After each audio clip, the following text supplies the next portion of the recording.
ზაქარია ქუცნაშვილი თანახმაა გახდეს უზენაესი სასამართლოს თავმჯდომარე. შალვა შავგულიძის შემდეგ ის მეორე დეპუტატია, რომელმაც წარდგენის შემდეგ თანხმობა განაცხადა. ზაქარია ქუცნაშვილის კანდიდატურა პრეზიდენტს რამდენიმე არასამთავრობო ორგანიზაციამ წარუდგინა. როგორც ცნობილია, უზენაესი სასამართლოს თავმჯდომარეობის საკითხზე უმრავლესობასთან კონსულტაციები არ გაუვლია. ქუცნაშვილმა აღნიშნა, რომ თავმჯდომარეობის შემთხვევაში ის მზად არის პარლამენტის რიგებიდან წავიდეს. 11-მა საინიციატივო ჯგუფმა დამასახელა საქართველოს უზენაესი სასამართლოს თავმჯდომარის კანდიდატურად.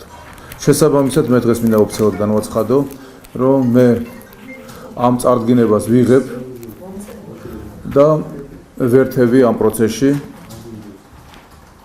იმ შემთხვევაში, თუ საქართველოს პრეზიდენტის მხრიდან იქნება ჩვენი კანდიდატურა ნომინირებული, ხოლო მეორე მხრივ საქართველოს პარლამენტი მხარს დაუჭერს ჩვენს კანდიდატურას, ბუნებრივია წარმოუშვება ვალდებულება დავტოვო მმართველი პარტიის რიგითი წევრობა.